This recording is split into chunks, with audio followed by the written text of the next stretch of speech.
Greetings from the Ameria Skyclaves on the plain of Zendikar, where you must remember there are always more scoot bugs. My name is John of the NTG Thoughtcast, and this is Pack It In, where we're going to open up a booster pack and fit as many cards as we can into your commander decks. Today we have ourselves a draft booster of Zendikar Rising. Gather on down with your party and let's make some landfall. Here we have Zendikar Rising, the third installment for the Plane of Zendikar. The original one was way a while back, and then we had the sort of hotly debated if whether it was any good or deserved the praise that it did, these Battle for Zendikar block. And then we had this set that came along. It was just a standalone. It wasn't like a block structure like some of the previous ones were, but it was just its own standalone thing. Did a lot of changing up to the formula of what Zendikar was all about. So not really sure if it was anything that was super... I guess what I'm getting at, it didn't feel quite the same Zendikar as it was before. There was obviously still landfall and a little bit of type matters things with the party mechanic that was in here, but it was okay. It was a really interesting set all the same, so we're going to see if we can get some good stuff out of this. Tazim Raptor, 2 and a white for a 2/2 creature bird with flying. When it enters the battlefield, you may return a land you control to its owner's hand. This thing could be helpful for resetting a little bit some landfall if you end up not having any others in your hand, because again, landfall is kind of the iconic mechanic and setting theme of Zendikar, so if you needed to pick up an extra land to play, here you go. Here's a bird that lets you do it. Ardent Electromancer, 2 and a red for a 3/2 human wizard. When it enters the battlefield, add red for each creature in your party. So this was that party mechanic that I was just telling you about as well. Zendikar, before we had our official D&D sets, Zendikar was kind of always known as sort of the magic IP version of D&D world, if that makes any sense. The original especially is a very, you can see the influences there with obviously like the landfall mechanic itself kind of like exploring your new realms, and then the original also had stuff like, you know, the big eldritch monsters plus trap cards and expedition or quests and things like that. So D&D is very heavy influence here as far as Zendikar is concerned, and creating a party is a big embodiment of that. A party consists of up to one each of a cleric, a rogue, a warrior, and a wizard. So if you've got one creature down of each type, then you have yourself a full party, and there are multiple cards in this set that care about if you have one, some, or all of the creatures that are part of a party. So for this guy specifically, come down by himself, no other friends, makes you 1 other mana. If he comes down here and he sees your full party, he can actually pay for himself almost free, and then act as a ritual effect afterwards with extra red mana. Super neat. This is cool to have good follow-ups with him afterwards. I'm personally not a big fan of party because it's like a lot of setup with creatures for very average payoff, but interesting ritual effect all the same. Negate, 1 and a blue for an instant, counter target non-creature spell. Yeah, I think we've seen negate before in some of our booster packs. It's negate. It's counters a non-creature spell. Of all these sort of like conditional counterspell ones, I feel like negate definitely does have the most reach overall, because the other ones you're talking about like essence scatter or things like that, they only hit creature, whereas something like negate hits a broad stroke of things of like non-creature artifacts and planeswalkers and instants and sorceries and onso, blah blah blah. Negate's a great one. Jorga Visionary, 3 and a green for a 3/2 elf wizard, and when it enters the battlefield, draw a card. Easy, clean, simple, is a wizard for your party. Get there. Expedition Skulker, 1 and a black for a 2/2 vampire rogue. Expedition Skulker has death touch as long as you control another rogue. So this was sort of like how they tried to fix sort of like how you were doing your party. You could either try to include one of each of the party creatures, or all the assorted creatures that were part of the party also cared about other creatures of the same class, if that makes any sense. So the rogues cared really, really much about having other rogues, but then you could do party that says, hey, here's your rogue, that also put it with like a cleric and a wizard and things like that. So 2/2 death touch if you have another rogue. Really neat. Average, I suppose. Might of Murasa. 1 and a green for an instant with Kicker. Here we are seeing Kicker again, the classic. Everyone compares the all mechanics are Kicker. Kicker is just Kicker. Sorry. It has Kicker for 2 and a green. Target creature gets +3/+3 until end of turn. If this spell was kicked, the creature gets +5/+5. Sure. I mean, pump spells like these are not incredible because your creature can just get removed, and Kicker is usually always one of those ones that makes you feel really bad because full value this one, you're now 5. You're 5 mana in to give +5/+5. If your creature just dies, then you're out of luck. I mean, I know that's kind of true of a lot of cards in Magic, but any ones like Kicker that have additional up charges to the spell itself that you're investing tons of mana into for one-shot effects like these, they open the door to have a huge blowout, and that kind of sucks. But I mean, sure, pump spells are pump spells; they're totally fine. Grotag Bug Catcher. I think that's how you pronounce that. It's probably wrong, but whatever. 1 and a red for a 1/2 Goblin Warrior with Trample. That when it attacks, it gets +1/+0 until end of turn for each creature in your party. We already just talked about party just a little bit ago, so by himself, this guy sees himself as a warrior and will attack and get +1/+0. If you have the rest of your party filled out, then it can get upwards of +4 on attack. With Trample, means he's probably getting through very easy. Ooh! This is such a good one here. A all-star nowadays in Commander. Feed the Swarm. 1 and a black for a sorcery. Destroy target creature or enchantment an opponent controls, and you lose life equal to that permanent's mana value. Perfect. Like, this has made its mark over the years as probably the premier way in at least black. If maybe you are having other colors outside of black, like, once you start going past your second color, especially if that is a color that also has trouble removing, like, this is your all-star enchantment removal if you're like Rakdos and lower. Once you start adding yourself in colors like white and green, this is probably starting to get bad, but if you are in the colors that have a very hard time removing enchantments, this is perfect. You literally can't get much better than this, maybe apart from the life loss thing, but fantastic. We're already on a good track for having a great card to throw into our decks. Expedition Diviner, 3 and a blue for a 3/2 Merfolk Wizard with flying. As long as you control another wizard, it has, when this creature dies, you draw a card. Just like that rogue we were talking about earlier, right? So like the wizards care about having other wizards, and this one, should it die in combat, if you control something else, you get a card out of it. Neat. Merfolk Windrobber as we move into our uncommons. A single blue mana for a Merfolk Rogue with flying.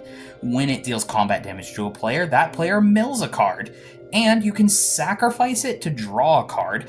Activate the ability only if an opponent has 8 or more cards in their graveyard. It's neat.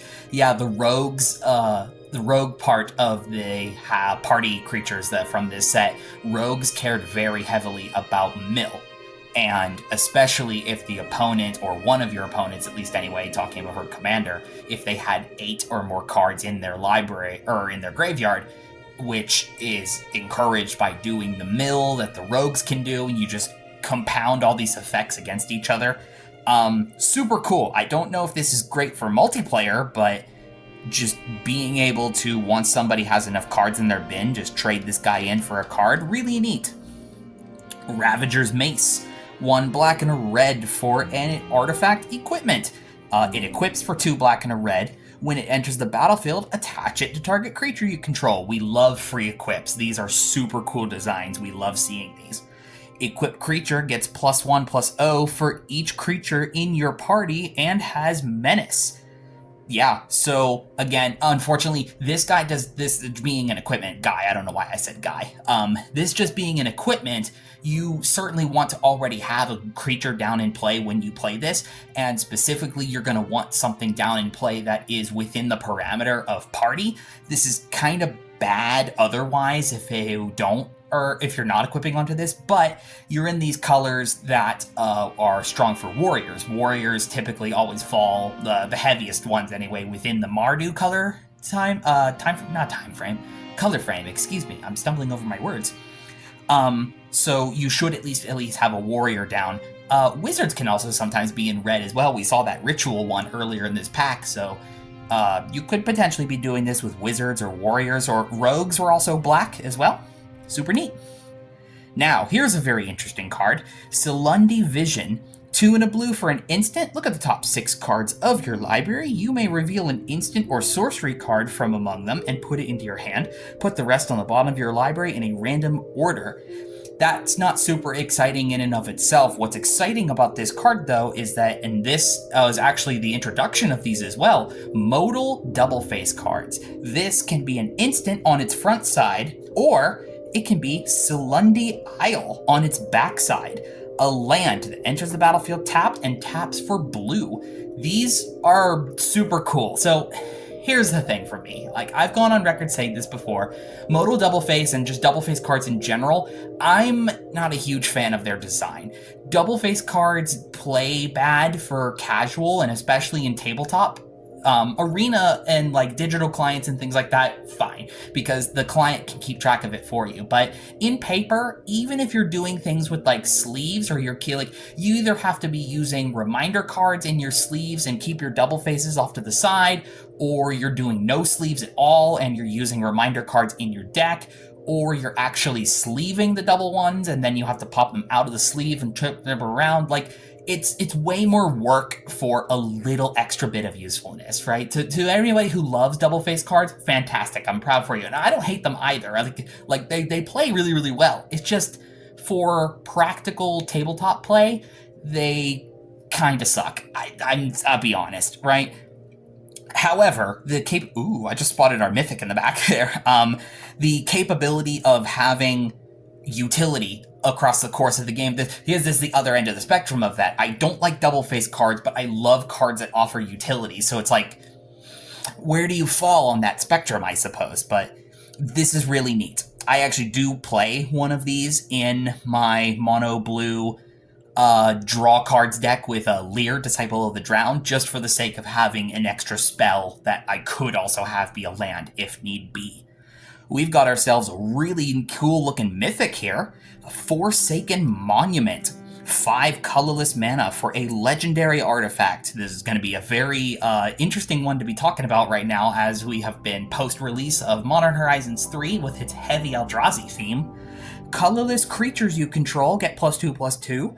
Whenever you tap a permanent for colorless, add an additional colorless, and when you cast a colorless spell, you gain 2 life. Wacky. If you're doing artifacts or Eldrazi or other colorless matter themes at all, any type of this is good even if you have some amount of good colorless utility lands, or you have a commander or backup pieces that are popping out things like servos or thopters or constructs or golems and things like that nature. Obviously, this is heavy synergy for Eldrazi itself as well. I love this card. This is so cool. I'm very happy to see one of these. Again, especially post Modern Horizons 3, where we've got brand new Eldrazi toys to play around with. We've also got a foil here in our pack, Canyon Jerboa, 2 and a white, 2 and a white for a 1/2 mouse. This is actually our first card with landfall. I'm just now realizing we haven't opened any other landfall in this pack. 1/2 with landfall, then when a land enters the battlefield under your control, creatures you control get +1/+1 until end of turn. That's neat, yeah. If you're able to land a bunch of lands all in one go, you can give your entire board +2, +3, right?